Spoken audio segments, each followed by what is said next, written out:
صل على سيدنا ومولانا محمد وعلى سيدنا علي وسيدتنا فاطمة وسيدتنا زينب وسيدنا حسن وسيدنا حسين وعلى آله وصحبه وبارك وسلم. الحمدللہ رب العالمین والصلاة والسلام علی سید الانبیاء والمرسلین. اللہم صلی علی سیدنا و مولانا محمد وعلی آلہ واصحابہ وبارک وسلم وصلی علیہ. دنیا کے تمام دیکھنے والوں کو، تمام چاہنے والوں کو، تمام پیار کرنے والوں کو، اور جہاں جہاں تک اس وقت میری آواز کو سنا اور مجھے دیکھا جا رہا ہے، جنید اقبال کی جانب سے انتہائی محبت کے ساتھ السلام علیکم. ایک بار پھر ناظرین، آپ کو پرنور صبح میں، واقعتاً پرنور صبح میں، صبح نور کے ساتھ میں دل کی گہرائیوں سے خوش آمدید کہتا ہوں. اور آئیے بلا توقف چلتے ہیں حضرت ابو انیس محمد برکت علی علیہ رحمہ کی تالیف اسماء النبی کریم صلی اللہ علیہ وآلہ وسلم سے رسول اللہ صلی اللہ علیہ وآلہ وسلم کا ایک اسم مبارک پڑھنے اور سننے کی سعادت حاصل کرتے ہیں. سیدنا الحاکم صلی اللہ علیہ وآلہ وسلم، ہمارے سردار، حکمرانی فرمانے والے، درود و سلام بھیجے اللہ آپ صلی اللہ علیہ وآلہ وسلم پر، آپ صلی اللہ علیہ وآلہ وسلم کے آل پاک پر، اور صحابہ کرام رضوان اللہ تعالیٰ علیہم اجمعین پر. حضرت ابو ہریرہ رضی اللہ تعالیٰ عنہ روایت کرتے ہیں کہ حضور نبی کریم صلی اللہ علیہ وآلہ وسلم نے ارشاد فرمایا کہ میرے بعد کچھ ایسے حکمران بھی ہوں گے جن میں کچھ نیک ہوں گے اور کچھ فاسق و فاجر. تم ان کے احکام سننا اور جو حق کے موافق ہوں ان کی اطاعت کرنا اور ان کی اقتداء کرنا، اور اگر وہ نیک کام کریں تو اس میں ان کا بھی نفع ہے اور تمہارا بھی، اور اگر وہ برے کام کریں تو اس میں ان کا خسارہ ہے. ناظرین کرام، دنیا میں جہاں جہاں پاکستانی بستے ہیں، دل کی گہرائیوں سے اپنی جانب سے 92 نیوز کی جانب سے، اپنے تمام اسکالرز کی جانب سے بانی پاکستان قائد اعظم محمد علی جناح رحمۃ اللہ علیہ کی پیدائش کے موقع پہ مبارکباد پیش کرتا ہوں. ناظرین کرام، 1893 میں قانون کی تعلیم حاصل کرنے کے لیے لنکنز ان میں صرف اس لیے داخلہ لیا کہ اس کے مرکزی دروازے پر دنیا کی بہترین قانون دانوں کی فہرست میں سب سے اوپر مقنن اعظم حضرت محمد مصطفیٰ صلی اللہ علیہ وآلہ وسلم کا نام درج تھا. مجھے کہنے دیجئے ناظرین کہ میرا وجدان یہ کہتا ہے کہ اسی محمد اور اسی نام محمد صلی اللہ علیہ وآلہ وسلم کی تعظیم کا ثمرہ تھا کہ تاریخ نے دیکھا کہ کیس پاکستان کا تھا، وکیل محمد علی جناح رحمۃ اللہ علیہ کو چنا گیا، اذن و انتخاب مکین گنبد خضرا کا تھا، پھر دنیا کے نقشے پر وہ پاک استان ابھرا جو خواہش مصطفیٰ صلی اللہ علیہ وآلہ وسلم تھا. یعنی محمد علی جناح رحمۃ اللہ علیہ وہ شخصیت ہیں جن کے پاس بے انتہا مال تھا، بہترین پہناوے تھے، اعلیٰ تعلیم تھی، ویژن تھا، جس ملک میں چاہتے پرکشش اور پرسکون زندگی گزارتے. مگر قائد اعظم محمد علی جناح رحمۃ اللہ علیہ اسلام کے خادم اور مجاہد مصطفیٰ صلی اللہ علیہ وآلہ وسلم بن کر لا الہ الا اللہ کی مملکت قائم کرنے، قدرت کے اس عظیم انتخاب کا حصہ بننے کے لیے پوری دنیا میں ریاست مدینہ کے بعد دین اسلام کے نام پر دوسری اسلامی ریاست کے قیام کا صحرا اگر کسی کے سر پر سجا ناظرین تو وہ قائد اعظم محمد علی جناح رحمۃ اللہ علیہ ہیں. ناظرین کرام، سوٹ بوٹ میں نظر آنے والے میرے آپ کے قائد ایک ایسے ولی تھے کہ پورا دن الگ وطن کی جد و جہد میں لگے رہتے تھے، بے انتہا مصروف رہتے تھے، بہت زیادہ محبت سے کام کرتے تھے، اور رات کو اسی جد و جہد کو پائے تکمیل تک پہنچانے کے لیے مصلی بچھا کر اللہ کے حضور گریہ ازاری کرتے اور قرآن پاک کو اپنا اور قوم کا فکری رہبر سمجھتے تھے اور مانتے تھے اور جانتے تھے. یہ وہ عظیم قائد ناظرین جن کا ویژن انتہائی صاف، انتہائی شفاف تھا کہ نومبر 1942 میں قائد اعظم محمد علی جناح رحمۃ اللہ علیہ نے فرمایا کہ مجھ سے اکثر یہ پوچھا جاتا ہے کہ پاکستان کا طرز حکومت کیا ہوگا. ذرا شمع بردار اس جملے کو محفوظ کر لیں اپنے دلوں کے اندر، کیونکہ دماغ تو بڑے ہلتے ہیں ان جملوں پر ان کے. وہ فرماتے ہیں کہ پاکستان کے طرز حکومت کا تعین کرنے والا میں کون ہوتا ہوں؟ مسلمانوں کا طرز حکومت آج سے 1300 سال قبل قرآن مجید میں ہماری رہنمائی کے لیے موجود ہے اور قیامت تک موجود رہے گا. 6 دسمبر 1943 کو کراچی میں آل انڈیا مسلم لیگ کے 31ویں اجلاس سے خطاب کے دوران قائد اعظم محمد علی جناح رحمۃ اللہ علیہ نے بہت واضح فرمایا تھا کہ وہ کون سا رشتہ ہے جس سے منسلک ہونے سے تمام مسلمان جسد واحد کی طرح ہیں، وہ کون سی چٹان ہے جس پر اس ملت کی عمارت استوار کی گئی ہے، وہ کون سا لنگر ہے جس سے امت کی کشتی محفوظ کر دی گئی ہے. پھر آپ خود ہی جواب دیتے ہیں وہ رشتہ، وہ چٹان، وہ لنگر اللہ اللہ کی کتاب قرآن پاک ہے، اور مجھے امید ہے جو ہم آگے بڑھتے جائیں گے قرآن پاک کی برکت سے زیادہ اتحاد پیدا ہوتا رہے گا۔ یہ وہ عظیم قائد ناظرین جنہوں نے تپیدق کے خطرناک برس کو 12 برس تک صرف اس لیے چھپا کے رکھا کہ ان کو معلوم تھا کہ اگر میری بیماری کا ہندوؤں اور انگریزوں کو پتہ چل گیا تو ہندوستان کی تقسیم کو انگریز مؤخر کر دیں گے۔ اسی لیے پردہ فرمانے سے پہلے آپ نے اپنے ڈاکٹر سے تاریخی جملے فرمائے تھے، یہ بھی ذرا شمع بردار محفوظ کر لیں کہ پاکستان ہرگز وجود میں نہ آتا اگر اس میں فیضان نبوی صلی اللہ علیہ وآلہ وسلم شامل نہ ہوتا۔ 14 فروری 1948 کو شاہی دربار بلوچستان میں تقریر کرتے ہوئے آپ نے فرمایا کہ میرا ایمان ہے کہ ہماری نجات، یہ بھی جملے محفوظ کر لیں صاحب، میرا ایمان ہے کہ ہماری نجات اس اسوہ رسول صلی اللہ علیہ وآلہ وسلم پر چلنے میں ہے جو ہمیں قانون عطا کرنے والے پیغمبر اسلام نے عطا کیا ہے۔ قائد اعظم ناظرین مجھے کہنے دیں، جملہ ایک سچے عاشق رسول صلی اللہ علیہ وآلہ وسلم نہیں تھے بلکہ مقبول بارگاہ مصطفیٰ صلی اللہ علیہ وآلہ وسلم بھی تھے۔ تعریف ناظرین وہ ہوتی ہے جو دشمن کرے۔ آئیے ذرا نہرو کے بارے میں آپ کو بتاتا ہوں کیا کہتا ہے۔ وہ کہتا ہے کہ جناح تاریخ انسانی کے غیر معمولی ترین انسان ہے، بہترین کردار اور بہترین سیاست ہی جناح کی کامیابی کا راز ہے۔ نہرو کی بہن وجے لکشمی پنڈت کہتی ہے کہ اگر مسلم لیگ کے پاس 100 گاندھی اور 200 ابوالکلام آزاد ہوتے اور کانگریس کے پاس صرف 1 جناح ہوتا تو انڈیا کبھی تقسیم نہ ہوتا۔ سردار کارٹر سنگھ کہتا ہے کہ اگر جناح سکھ ہوتے تو ان کی عبادت کی جاتی۔ مسولینی کہتا ہے کہ جناح ایسی تاریخی شخصیت تھے جو صدی میں ایک مرتبہ ہی پیدا ہوتی ہے۔ علامہ محمد اقبال رحمۃ اللہ علیہ کو کوٹ کیوں نہ کروں، وہ فرماتے ہیں کہ محمد علی جناح رحمۃ اللہ علیہ کو نہ خریدا جا سکتا ہے اور نہ ہی یہ شخص خیانت کر سکتا ہے۔ آج کے سیاستدانوں کو اس جملے کو جو اپنے ماتھے پر چسپاں کرنا چاہیے۔ اسٹینلے وولپرٹ ناظرین محمد علی جناح رحمۃ اللہ علیہ کے بارے میں تاریخی جملے کہتا ہے۔ وہ کہتا ہے کہ کچھ لوگ تاریخ کے دھارے کو تبدیل کر دیتے ہیں جبکہ ان میں سے بھی کچھ دنیا کے نقشے کو بدل دیتے ہیں اور ان میں بھی بہت ہی کم لوگ نئی قومیت پر ملک تعمیر کرتے ہیں، اور جناح نے یہ تینوں کام کر کر دکھائے ہیں۔ گاندھی کہتا ہے کہ میں سمجھتا ہوں کہ جناح کو کوئی قوت خرید نہیں سکتی۔ لارڈ ماؤنٹ بیٹن کہتا ہے ناظرین کہ جناح نے کبھی بھی کسی کے سامنے جھک کر کوئی معاہدہ نہیں کیا۔ سمجھے صاحب آج کے حکمران کہ کوئی جھک کر معاہدہ نہیں کیا بلکہ برابری کی بنیاد پر معاہدے کیے ہیں۔ لارڈ ماؤنٹ بیٹن کہتا ہے کہ تقسیم کے بعد اس بات کا اس نے کھل کر ناظرین اظہار کیا کہ میں نے ہر طرح سے کوشش کی کہ تقسیم ہند نہ ہو، مگر ہمارے سامنے جو شخص پہاڑ کی صورت میں کھڑا تھا وہ کوئی اور نہیں تھا بلکہ جناح تھا۔ قربان جائے ناظرین قائد اعظم محمد علی جناح رحمۃ اللہ علیہ کے ویژن اور احسان عظیم پر کہ مسلمان اور ہندوؤں کے درمیان ریلوے اسٹیشن پر ملنے والے صرف ہندو پانی اور مسلم پانی کا مسئلہ نہیں تھا، یہ 2 قومی نظریہ تھا صاحب، 2 قومی نظریہ جس کی حقیقت قائد اعظم محمد علی جناح کو یعنی کافر اعظم کہنے والوں کو آج سمجھ لینی چاہیے، ان کی اولادوں کو سمجھ آ رہی ہوگی کہ آج زائنسٹ ہندوتوا کی تکمیل کے لیے کھل کر اعلان کر رہے ہیں کہ جب تک ہندوستان میں 20 لاکھ سے اوپر مسلمانوں کو قتل نہیں کرو گے ہندوتوا نہیں بنے گا۔ لہٰذا آج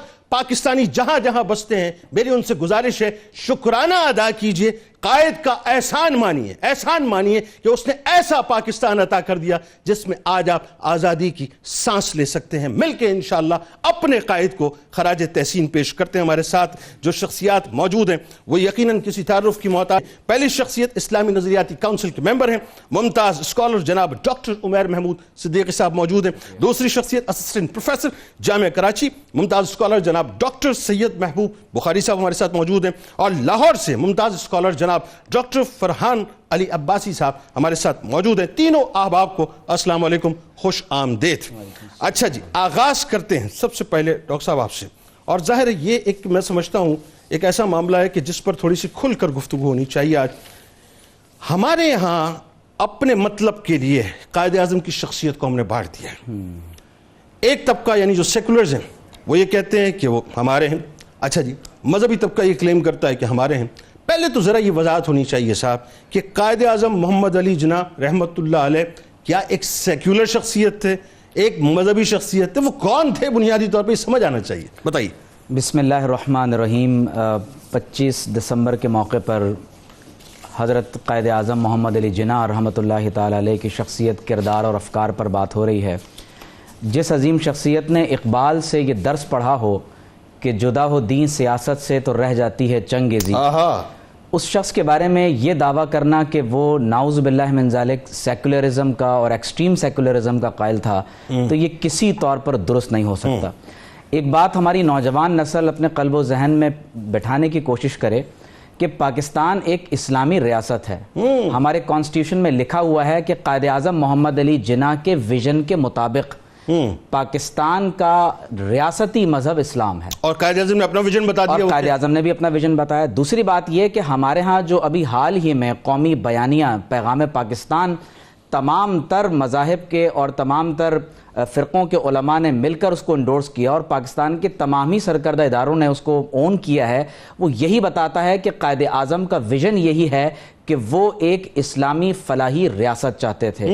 آپ دیکھیے کہ ایک بنیادی بات یہ ہے کہ سیکولر ہونا یا ایک کامیاب مسلمان ہونا، ان دونوں میں فرق کیا ہے؟ چند لفظوں میں سمجھ لیجئے کہ وہ لوگ جو مذہب کو ایک ذاتی مسئلہ سمجھتے ہوں کہ اپنی ذاتی زندگی میں تو آپ کوئی بھی یعنی مذہب اختیار کر سکتے ہیں، لیکن ریاست کا مذہب اسلام نہیں ہوگا یا کوئی مذہب نہیں ہوگا، تو ایسی آئیڈیالوجی کو ہم سیکولر آئیڈیالوجی کہتے ہیں. یعنی بالکل اس طرح کی بات ہے جیسے مطلب امریکہ نے چرچ کو اور اسٹیٹ کو الگ کر دیا. اسٹیٹ اینڈ چرچ کی سیپریشن کو سیکولرزم بنیادی طور پر کہا جاتا ہے. اب آپ دیکھیے کہ میں چند ایک اقوال قائد اعظم کی تعلیمات کی روشنی میں انہی کی زبانی پیش کروں تاکہ معلوم ہو کہ قائد اعظم خود کو ایک سیکولر انسان سمجھتے تھے. دیکھیے جنید بھائی، یہ کوٹ پینٹ پہننے سے انسان سیکولر نہیں ہوتا. اصل مسئلہ وہ یہ آپ کی جو گفتگو ہے، مجھے آپ بتائیے کہ کوئی مسلمان، کوئی ذی شعور آدمی آپ کو سیکولر نہیں کہہ سکتا. تو آپ توجہ کیجئے کہ قائد اعظم کے آخری لمحات ہیں. ڈاکٹر ریاض علی شاہ جو قائد اعظم کے معالج ہیں، وہ یہ کوٹ کرتے ہیں اپنی کتاب میں کہ قائد اعظم آخری الفاظ کیا فرما رہے ہیں. فرماتے ہیں یہ مشیت ایزدی ہے، یہ حضرت محمد مصطفیٰ صلی اللہ علیہ وسلم کا فیضان ہے، روحانی فیضان ہے کہ جس قوم کو برطانوی سامراج اور ہندو سرمایہ دار نے قرطاس ہند سے حرف غلط کی طرح مٹانے کی کوشش کی، آج وہ قوم آزاد ہے اور ان کا اپنا ملک ہے. اور قائد اعظم نے فرمایا یہی وہ خلافت ہے جس کا وعدہ اللہ تبارک و تعالی نے رسول اللہ صلی اللہ علیہ وسلم سے فرمایا تھا کہ اگر تیری امت نے صراط مستقیم کو اپنے لیے منتخب کر لیا تو ہم اسے زمین میں حکومت عطا فرمائیں گے. قائد اعظم نے اپنی زندگی میں صرف 2 مرتبہ سیکولر کا لفظ جو میری معلومات میں ہے رپورٹڈ ہے استعمال کیا ہے. اور ایک مقام پر آپ فرماتے ہیں کہ ترکی کی حکومت پر میری نظر میں فرماتے ہیں کہ ترکی کی حکومت سیکولر اسٹیٹ سیاسی اصطلاح میں اپنے پورے مفہوم میں نہیں ہے. اور پھر آپ فرماتے ہیں کہ اسلامی حکومت کے تصور کا یہ بنیادی امتیاز پیش نظر رہے کہ اطاعت اور وفاداری کا مرکز اللہ تبارک و تعالی کی ذات اقدس ہے، اور اس لیے تعمیل کا مرکز قرآن مجید کے احکام اور اصول ہیں. اسلام میں اصلاً بادشاہ کی اطاعت ہے، نہ کسی پارلیمان کی اور نہ کسی شخص اور ادارے کی. قرآن کے احکام ہی سیاست و معاشرت میں ہماری آزادی اور پابندی کے حدود متعین کرتے ہیں، اور اسلامی حکومت دوسرے الفاظ میں قرآنی اصول اور احکام کی حکمرانی ہے. یعنی کسی شخصیت کو سمجھنے کے لیے آپ سب سے پہلے اس کا اٹائر دیکھتے ہیں اور جیسے وہ گفتگو کرتے ہیں نا مولا کائنات کا قول بالکل کلام کرو تاکہ پہچانے جاؤ. بالکل کلام ہی بنیادی قائد اعظم کے الفاظ بتا رہے ہیں. اور پھر آپ اندازہ کیجئے کہ 11 ستمبر 1945 کو قائد اعظم رمضان المبارک کے موقع پر خطاب کرتے ہوئے فرما رہے ہیں کہ every Musliman knows that the injunctions of the Quran are not confined to religious and moral duties. فرما رہے ہیں کہ قرآن صرف مذہبی رسومات تک محدود نہیں ہے. اور پھر آپ گبن کا حوالہ دیتے ہیں اس کی کتاب From the Atlantic to the Ganges.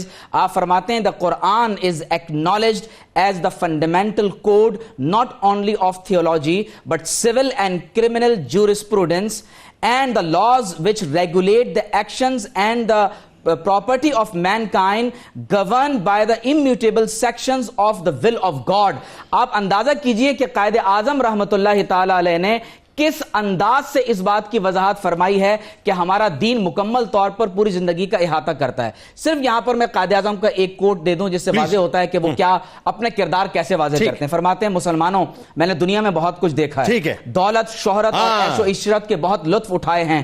اب میری زندگی کی واحد تمنا یہ ہے کہ مسلمانوں کو آزاد اور سربلند دیکھوں. میں چاہتا ہوں کہ جب مروں تو یقین اور اطمینان لے کر مروں کہ میرا ضمیر اور خدا یہ گواہی دے کہ جناح نے اسلام سے اور مسلمانوں سے غداری نہیں کی، مسلمانوں کی آزادی تنظیم اور مدافعت میں اپنا فرض ادا کر دیا. اور میں اس پر کسی داد اور صلے کا طلبگار نہیں ہوں. میں یہ چاہتا ہوں کہ مرتے دم میرا دل، میرا ایمان، میرا ضمیر گواہی دے کہ جناح تم نے اسلام کی اور اسلامی حکومت کی مدافعت کا حق ادا کر دیا. اور میرا خدا یہ کہے کہ تم مسلمان پیدا ہوئے اور کفر کی طاقتوں میں اسلام کی غلبے کے لیے کوشش کرتے رہے, اور جب میں مر کے دنیا سے اللہ کی بارگاہ میں پیش ہوں تو اللہ فرمائے کہ ویل ڈن مسٹر جناح. اور یقیناً ویری ویل ڈن مسٹر جناح, اس میں کوئی دوسری رائے نہیں ہے. دیکھیں جو سازشیں کرنے والے ہیں وہ اپنا کام کرتے رہے, وہ ہے نا کہ ان کا جو کام ہے وہ اہل سیاست جانے, میرا پیغام محبت ہے جہاں تک پہنچے. تو ہم تو جناح کی وہ تصویر دکھائیں گے جو ایکچوئل تصویر ہے. اب ذرا یہ بتائیے صاحب کہ اگلا سوال, ابھی اسی ربط میں ایک اگلا سوال یہ پیدا ہو گیا کہ قائد اعظم محمد علی جناح رحمۃ اللہ علیہ کی جب ہمیں آئیڈیالوجی سمجھ آ گئی کہ ایکچوئل ان کی آئیڈیالوجی کیا تھی, تو اب ہمیں یہ بھی سمجھ لینا ضروری ہے کہ قائد اعظم بنیادی طور پر کس طرح کا پاکستان چاہتے تھے. آیا کہ وہ ایک اسلامی پاکستان چاہتے تھے, آیا کہ وہ ایک سیکولر پاکستان چاہتے تھے؟ بتائیے ڈاکٹر صاحب. بسم اللہ الرحمن الرحیم. بہت ہی اہم موضوع ہے, اور اس میں صرف اور صرف دو باتیں ابتدائی کے طور پر اصولی طور پر بتاؤں گا. یہ جو آج کل کنٹروورسی بنائی جا رہی ہے اور اس کا ظاہر ایک تناظر ہے گزشتہ 20 سے 30 سالوں کا, اور وہ یہ ہے کہ قائد اعظم ایک سیکولر پاکستان چاہتے تھے. جنید بھائی اگر آپ غور کریں تو پہلی بات جس کا ہم سب کو, سامعین کو بھی, جو لوگ اس ڈیبیٹ میں حصہ لیتے ہیں ان کو بھی خیال رکھنا ہے کہ موجودہ صدی کی اصطلاحات کو 100 سال پہلے چسپاں کرنا اپنی منمانی کی بنیاد کے اوپر, یہ ایک علمی بددیانتی ہے. دوسری بات, وہ اصطلاحات جو ایک خاص تہذیب نے تاریخ کے مختلف ادوار میں طے کی اور انہیں سمجھا, اسے دوسری تہذیب کے اوپر چسپاں کرنا بھی اتنی ہی علمی بددیانتی اور تحقیق کے اصولوں کے خلاف ہے. اگر یہ دو اصول اگر آپ اپنے سامنے رکھ لیں, پھر اس ڈیبیٹ کے اندر آئیں, تو آپ کو پتہ چلے گا کہ قائد اعظم محمد علی جناح رحمۃ اللہ تعالی علیہ کیسا پاکستان چاہتے تھے. سب سے پہلی بات تو آپ اس پر غور کیجئے کہ قائد اعظم نے پاکستان کو چاند سے تشبیہ دی, ہلال سے تشبیہ دی, فرمایا کہ اس کے جھنڈے کے اوپر ہلال ہوگا. اب آپ غور کیجئے, جہاں مغرب کے پاس سورج کی تشبیہ تھی, جہاں پر طاقت ہے, اقتدار ہے, جہاں پر جاپنیز تھے جن کے پاس طاقت اور اقتدار ہے, قائد اعظم محمد علی جناح ایک ایسا پاکستان چاہتے ہیں جہاں پر محبت ہے, جہاں پر ہمدردی ہے, جہاں پر اصولوں کی بنیاد کے اوپر اقتدار ہوگا. پاکستان ایسا چاہتے تھے. اب آپ آئیے اس 11 اگست کی اسپیچ کے اوپر جس کو لوگ اپنی منمانی کے مطابق استعمال کرتے ہیں. جو ایک لفظ, ایک جملہ وہ پکڑتے ہیں, وہ کیا ہے؟ وہ یہ ہے کہ ریلیجن اور creed is not the business of the state. سب سے پہلے تو دیکھیے کہ علمی بددیانتی ہمیں یہاں پر نظر آتی ہے کہ یہ ایک تناظر ہے, ایک پس منظر ہے جس کے اندر قائد اعظم محمد علی جناح یہ گفتگو فرما رہے ہیں. اور دوسری بات یہ بھی مد نظر رہے کہ یہ گفتگو آپ نے نوٹ ڈاؤن نہیں کی ہوئی تھی بلکہ آپ نے برجستہ فرمائی. اچھا, کانٹیکس کیا ہے؟ کانٹیکس یہ ہے کہ پاکستانی ریاست کے اندر شہریوں کو کس انداز میں انصاف ملے گا, یہ ہے کانٹیکس. اور اگر آپ کہیں گے تو میں اس کا آخری جملہ پڑھوں گا کہ all citizens and equal citizens of one state, سب لوگ ایکول ٹریٹ کیے جائیں گے. نہیں, اس میں ایک بات یہ بتائیے نا جو بڑی اہم ترین بات ہے, یہ تو میں چاہتا ہوں کہ اس پہ تو مکمل طور پر کھل کے بات ہو 11 اگست کی تقریر پہ, لیکن اس سے پہلے یہ بتائیے نا کہ بہت ہی واضح ایک لائن ہمیں بتائیے, بڑی ایک تھن سی لائن ہے جس کو لوگ مرچ کر دیتے ہیں. سیکولر پاکستان چاہتے تھے, اسلامی پاکستان چاہتے تھے؟ اسلامی پاکستان, بالکل. وہ کیسے چاہتے تھے یہ بتائیں نا. یہی میں عرض کر رہا ہوں کہ سب سے پہلے تو میں یہ بتاؤں گا اور پھر میں آپ کو آگے لے کے جاؤں گا دونوں تقاریر کے ساتھ. ہاں, یعنی پہلی بات تو یہ ہے کہ 11 اگست کی تقریر جب آپ نے یہ دیکھ لیا کہ ایکول سٹیزنشپ کیوں چاہتے ہیں, اس کے بعد یعنی ماؤنٹ بیٹن آتا ہے اور ماؤنٹ بیٹن آ کے تقریر کرتا ہے اور یہ بتاتا ہے کہ آپ آل سٹیزنز کو ایکول ٹریٹ کرنا چاہتے ہیں کیا. اور اس نے یہ کہا کہ شاید قائد اعظم کا مطمع نظر اور ان کے لیے ماڈل کون ہے, وہ ہے اکبر جو کہ دین الہی کا دعوے دار تھا. قائد اعظم محمد علی جناح نے بہت خوبصورتی کے ساتھ, بہت وضاحت کے ساتھ 3 دن کے بعد اس بات کا جواب دیا کہ جس کو آپ نمونہ عمل سمجھ رہے ہیں وہ ہمارے لیے نمونہ عمل نہیں ہے, بلکہ ہمارے لیے نمونہ عمل حضور پرنور حضرت محمد مصطفیٰ صلی اللہ تعالی علیہ وسلم. جب آپ نے مدینہ کی ریاست کو قائم کیا, آپ نے بھی مائنورٹیز کو اسی انداز میں ٹریٹ کیا. پھر آپ آئیے آگے, پھر آپ یہ دیکھیے کہ ایون بڑے بڑے ہسٹورین جیسے کہ والپرٹ ہے جس کے قائد اعظم کے اوپر بہت زیادہ اچھی کتاب مشہور ہے, اس نے بھی یہ غلطی کی کہ قائد اعظم کے پاس کوئی ویژن نہیں تھا. آج کی بھی بعض دانشور یہ سمجھتے ہیں کہ قائد اعظم کے پاس ایک ویگ آئیڈیا آف اسلام ہے, حالانکہ میں آپ کو یہ بتانا چاہتا ہوں کہ قائد اعظم محمد علی جناح نے اپنی علالت کے موقع کے اوپر, یہ آپ کی علالت تھی, آپ جانتے تھے کہ 1 سال کے بعد شاید آپ کا وصال ہو جائے گا, آپ نے وضاحت کے ساتھ بیان کیا. پھر تیسری بات جسے ہمیں غور کرنے کی ضرورت ہے وہ یہ ہے کہ